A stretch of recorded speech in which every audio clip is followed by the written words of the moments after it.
Talking to women in bars can be a real challenge, especially for guys who are shy and lack confidence. You'll be up against plenty of competition from other guys, and on top of that, it'll probably be very noisy.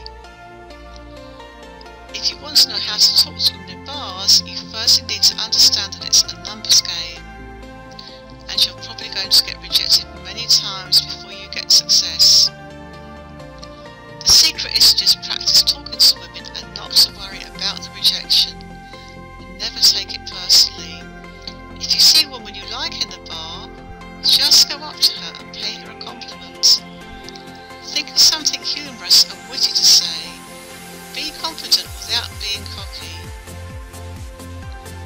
Don't wait around for a girl to approach you, as chances are she won't.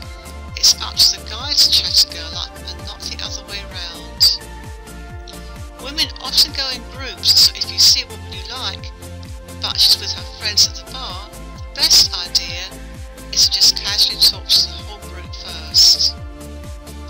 Be genuine, just be yourself, and don't be pushy.